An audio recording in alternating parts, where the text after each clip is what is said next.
morning, beautiful friend. So lovely to see you here this morning. So today we are talking about, I'm going to say the intro again in case Facebook's a little weird about telling me if I'm live or not. So I just said good morning, beautiful friend, and so lovely to see you this morning.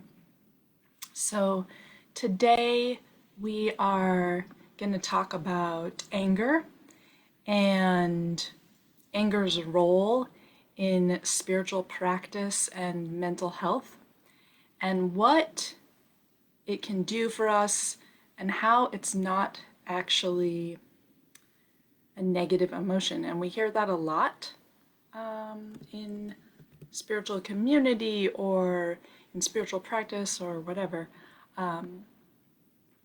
It can help us and it can be good for us. So I'm just sharing this, like always, to a couple places. So bear with me while I do that. Almost done here. Facebook's actually working for me today, so I like that. All right, looks like I got it done. And let me know if you're here. Put something in the comments for me, and hopefully I see it. Sometimes also Facebook doesn't show me the comments till later. But so before we get into this teaching on anger and what it can do for us and how it's healthy, I want to let you know that you can apply to work one-on-one with me. The link is in the description of this video. And if you're interested in that, head to that link. You can also send me a DM. So, are you ready? Let's get into this. Oh, hey Ray Ray. I actually can see your comment. That was great. Makes me happy. Okay. So, anger. I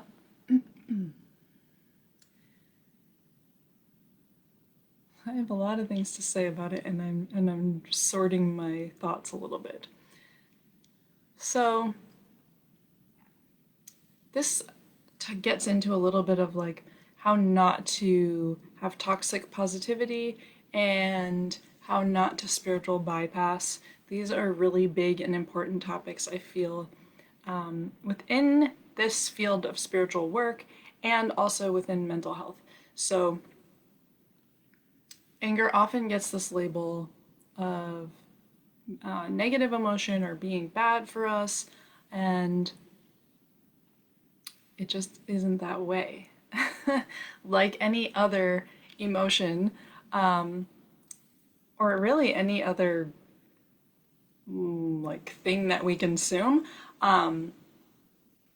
it matters how we use it and how much we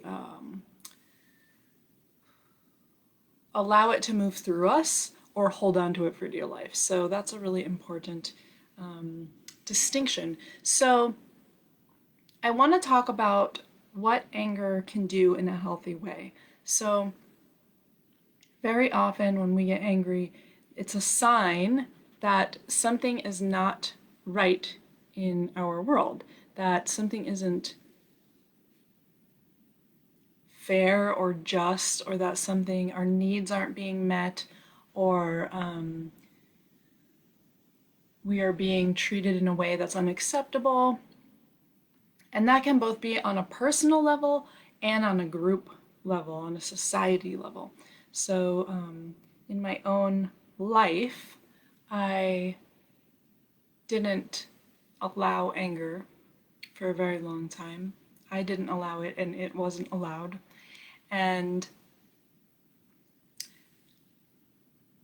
it took me some time to realize that, of course, I actually did feel it, you know? we live here on Earth, and we're going to have the range of emotions as humans. So, of course, I was really feeling it and swallowing it, or being good, being nice, being, you know, we're told to like act a certain way, behave a certain way, to present ourselves in a certain way. And a lot of the time, anger is not accepted in that situation. So when I was able to embrace my own anger about, I mean, all sorts of things, but like ways I had personally been treated, it was protective. Anger can be really protective. And I'll talk more about that in a little bit. And if I forget, say something to me in the comments so I remember. It allowed me to start standing up for myself. And I had always been pretty good at standing up for others. That was the place I did let my anger, and I have such a intense love of fairness and justice and equity, and that's always been true, like ever since I was born. So when I saw other people being treated poorly or unfairly, or I felt something was wrong, I was able to be angry for them. It was more difficult for myself. So when I allowed that, though, I was able to stand up for myself. I was able to start setting really healthy boundaries around what was and what wasn't acceptable for me. And as I did that, I became more and more healthy, which allowed me to live so much more in spiritual alignment, so much more in alignment with my higher self, so much more in alignment with what's important to me, what I value, and who I am. So this is just to give you, you know, my own personal example. Had I not allowed that anger, had I continued to swallow it, I would not, I wouldn't be here. I wouldn't be giving you this teaching, that's for sure. But also, I wouldn't be living the life that is good for me and is meant for me, and how I'm supposed to be sharing my gifts to the world. And the same can be true for you. When we stuff it down, when we swallow it, when we disallow it, or when we just feel it and like let it like sit as a hot fire inside of us without release, we're not living in alignment. We're not embracing the fullness of human experience. So this is where I want to get into, like, yes, mental health. A lot of what I've said so far is around mental health, but also spiritual practice. So many times we are told in spiritual places to be positive, think positive thoughts, have a sunny outlook on life, to be quiet, to even directly in some spiritual places, to know our place.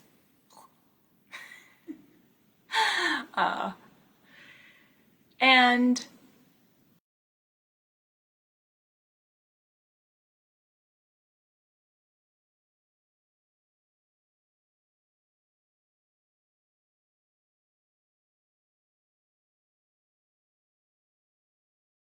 some examples, a deep misunderstanding of what that means, what those words mean.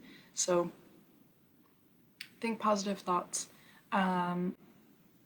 Like, yes, it does help us to think positive thoughts, and there are moments where we can choose to shift our own thinking. We can notice, oh, I'm really getting caught up in a negative loop right now. I'm like feeding my own negativity, and I choose to shift it.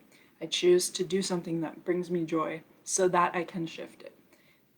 That's good. Then that has a real place. What it does not mean is when you feel sadness, when you feel anger, when you feel depression, we're talking about anger in particular here, but those other ones apply too. When you feel anger, what it does not mean is to not allow that. It does not mean to push that aside. We can't get to a place of true alignment and true positivity and true happiness if we are denying the full range of our emotions, if we are denying the full range of our human existence. It's pretty hard to know what happiness and joy and positivity is if we never experience the other side of it. It's kind of the way, ooh, the goosebumps. I've said before, the goosebumps are like a big sign for me from spirit that what I'm saying is important and meant to be shared. So, what anger can do for us when it arises and we have that feeling of, I need to speak up for myself, I need to protect myself, someone else needs help, this is unbelievably inappropriate for somebody else. This can spur us to really good and positive action. This is the positivity part. This is the real part, right? So we want to be mindful that anger doesn't make us take it out on somebody else, right? We can feel angry and own that emotion. It's not to be like spouted off onto somebody else. It's not, oh, hi cat. It's not someone else's problem. You want to see my cat? Opal? Hey Opal, look up here. Opal will let you know when she's angry for sure. So, let me just, all right. Got a little distracted with that. It can spur us to good and positive action. So, you know, we've seen this, and you may have done this societally, right? You see something that is unjust, inequitable, and you go and do something about it. That is a very good and positive use of anger, right? Like righteous anger to move you to do something proactive and good for yourself and for society. It's a whole other thing if you're angry and you're not really present with that anger, and then you just like start screaming at someone or like get really short with someone who like may or may not be involved even in the situation. So you want to be mindful of like, are you allowing the anger to move through you in a good way, to spur you to good and positive action? Are you allowing the anger to move you in service of your highest good? This is like something I'm always saying when I do readings or when I'm in session with people. We're working in service of your highest good. You're working in service of your highest good. Let your anger move you in service of your highest good. Even if you say that, you will know the difference between letting it burn you up, letting it burn other people up, versus setting passions in your heart that are important for you and society. Let me know if this is making sense. Let me see if I can see any comments. Thanks for sharing, Ray Ray. Hi, Tyler. Glad you're here. If you're watching on my business page or on my in the Everyday Spirituality group, and you comment, I'll see those later. So if you want me to see the comments right now, come to my personal page and watch.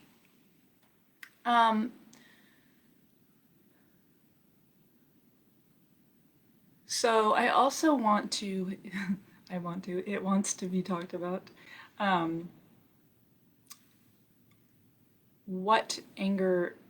anger can not be of service. So if you are angry and you are just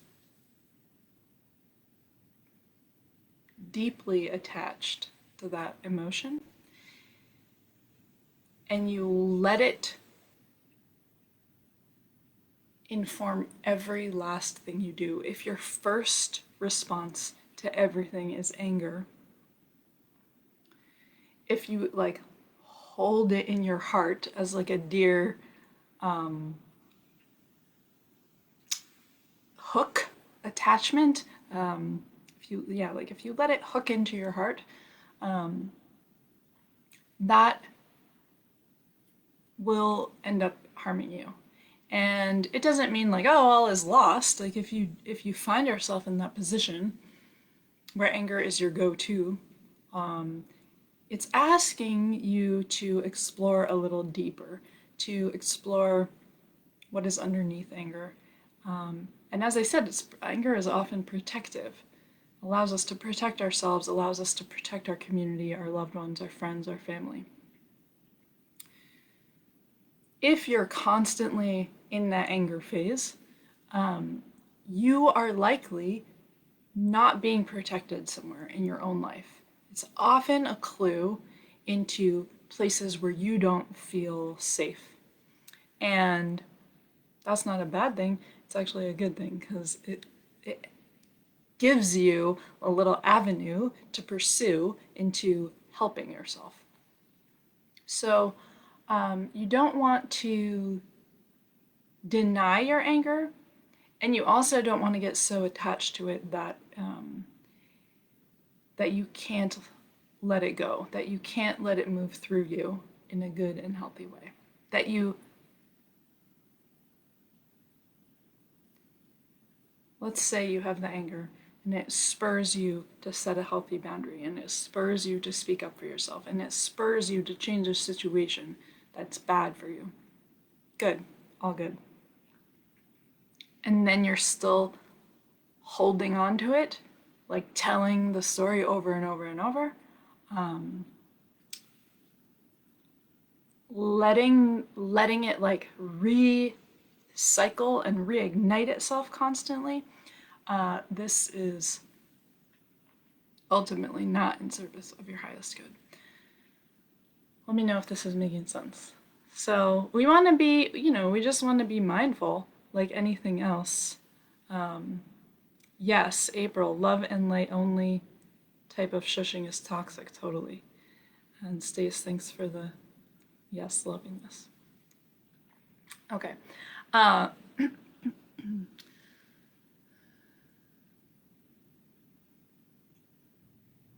listening for what I'm meant to say here.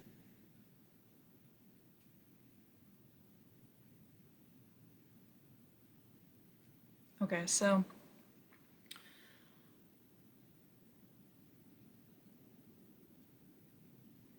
fear, as I've mentioned before, I have the three ladies. They're part of my spirit guides, my little team of spirit guides, and they really love to be here on these videos. So when I'm listening, I'm usually listening to them, and so what I'm about to say is from them. It's kind of all from them, but this is more directly from them. So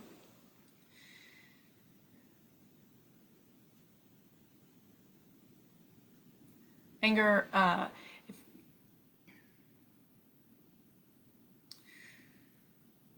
when anger arrives, you want to investigate if you're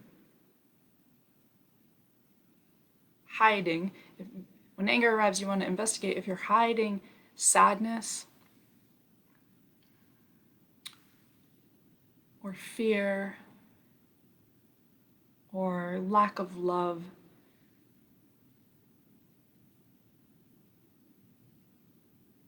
Or also, this is me here for a second, if you're hiding your child self. That what I was gonna say. This is me, Sequoia. That hiding your child self is a really important one. Anger can really try to stop that child self from being hurt, which is good. Let me get back to them.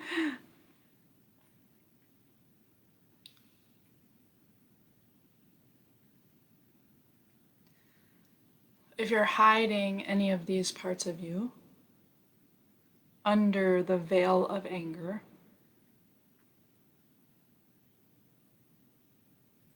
then you're still allowing those parts of you to not be fully attended to.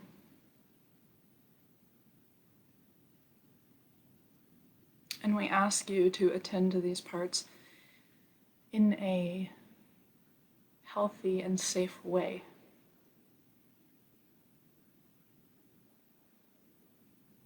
to find the places where it's safe for you to be more sad, to be more fearful, to be more in that childlike state that didn't get whatever you needed.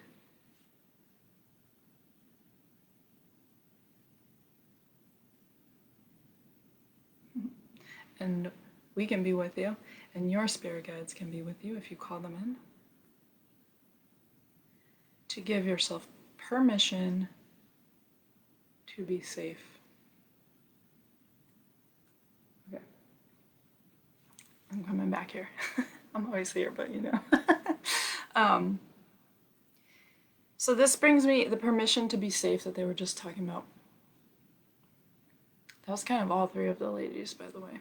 I have the pink lady, the blue lady, and the yellow lady. Often the pink and blue ladies talk more. And that was all three of them, but the yellow lady was a little more there this time, so that's cool. This idea of safety, you know, we've heard a lot, this is a safe place, this is a safe, you know, space for you, whatever. And ultimately you decide what is a safe space for you. So I believe, personally, that safe space starts within you. You create the safe space. You with you first. Even when you whichever side you're coming from, when you're like, I don't express my anger and I need to, or like all I've got is anger and I really wish I had something else. If you're either one of those when you're trying to come into the middle, to be in a healthy and balanced way, they're definitely here.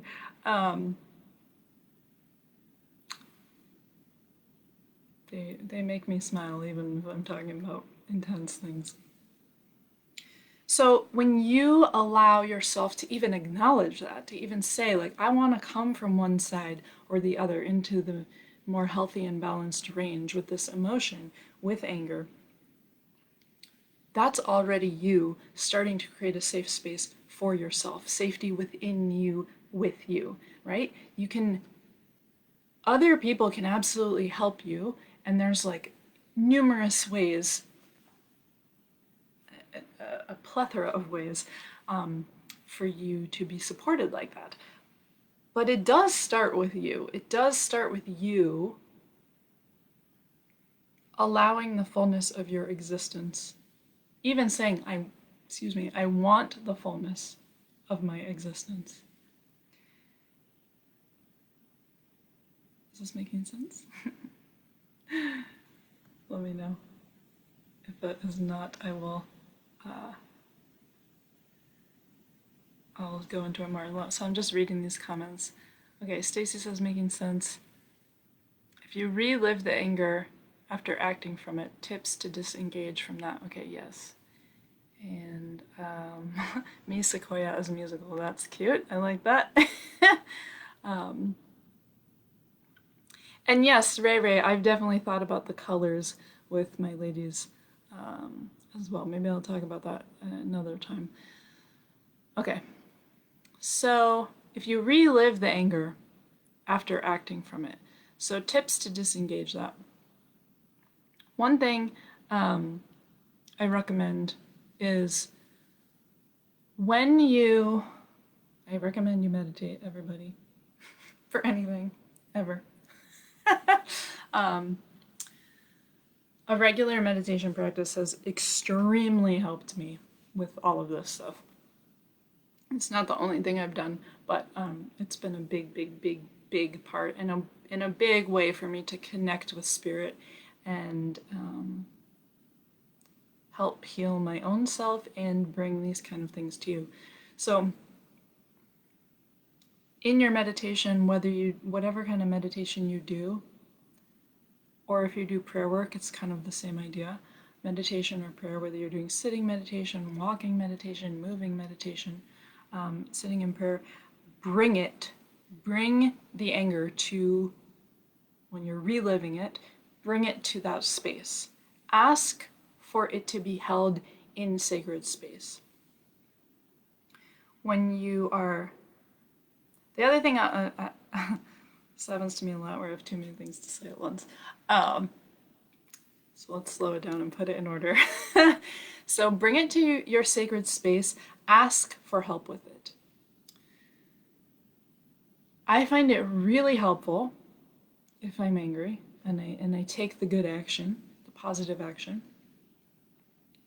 and but then it's still there, it's still within me, I'm still reliving it.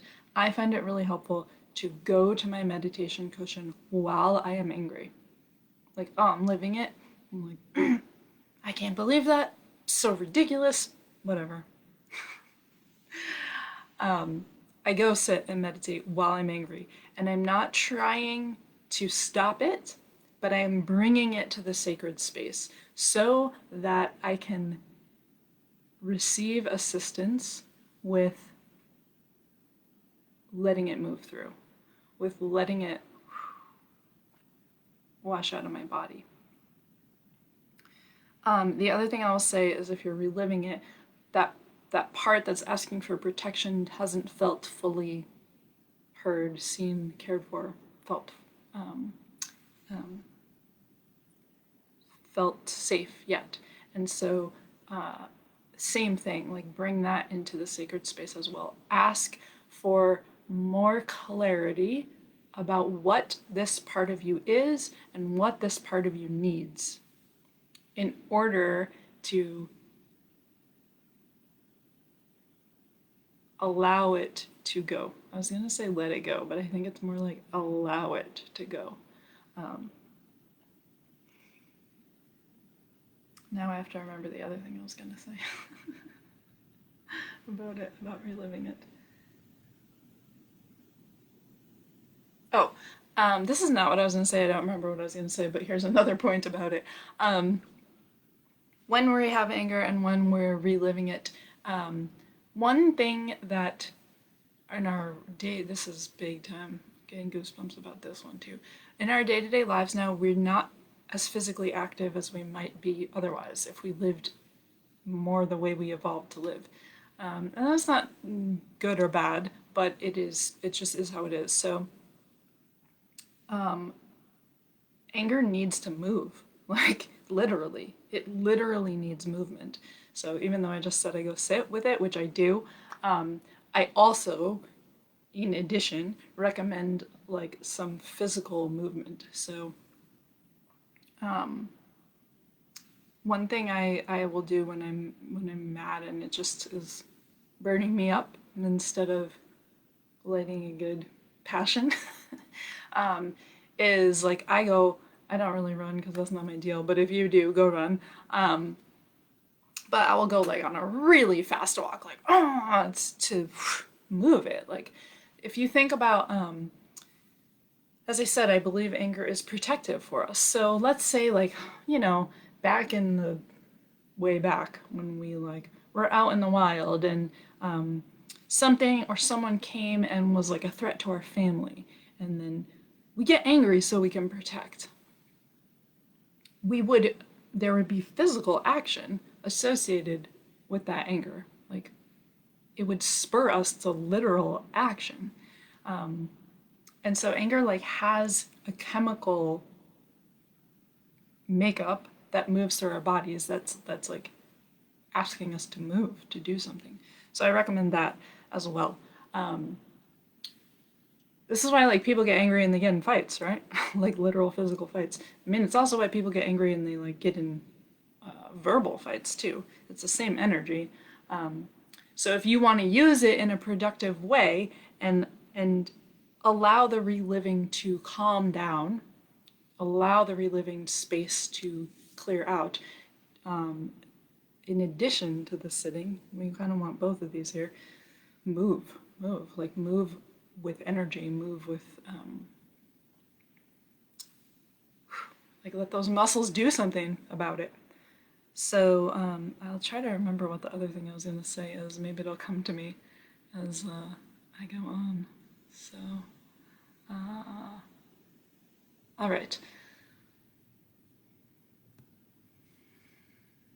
Probably going to wrap it up here soon.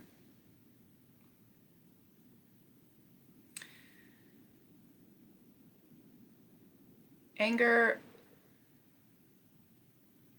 if used well, I mean, I think I've kind of said this, but here's just some like wrap up points. Anger, if used well, is good and protective and healthy for us. Anger, if we let it burn ourselves up, if we don't take good action from it, if we just swallow it or hold it, like if you hold a flame, you're going to get burned, right? You want to give it release. Those are the ways in which you can use it to your disadvantage. So we want, whatever side we're coming from, we want to bring ourselves more into the middle with that. More into balance. Maybe the middle isn't the right word. More into balance, more into healthy balance. We want to let anger point us into the direction of where we need healing, personally and societally. I think some of the people who are listening and maybe listening later, which if you are listening later, let me know. Listening, watching. I think some of the people watching are feeling very angry about the state of the world right now. And that's justified and justifiable. And what do you do with it? Anger is asking you to take action. So if you are feeling angry at the state of the world, and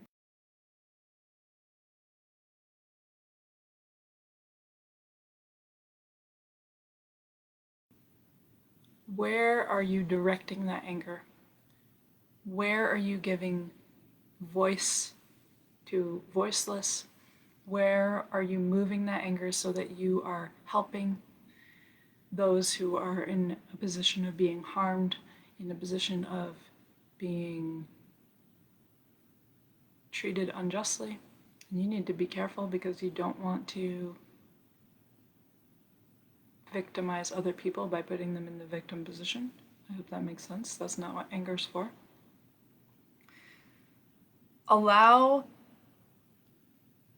First of all, allow your anger. If it's there, it's there. Allow your anger about the state of the world to spur you to good action. It doesn't help to read the news and get angry, and read the news and get angry, and read the news and get angry, and read the news and get angry. And then that's it. It's not, what are you doing then? Like, all you're doing is stoking your own fury about the world. But if you read the news and get angry and decide to take a good action from that, then you are being a good, positive force in the world. Then you are helping to change the course of things. Don't let yourself get caught in the idea, I'm so angry, this is so-and-so's fault. Maybe it is. And I can't do anything about it. We all can do things about it, whatever it is, It's not out of your control. Maybe you can't solve the whole totality of the world, but you have things within your control that you absolutely can do.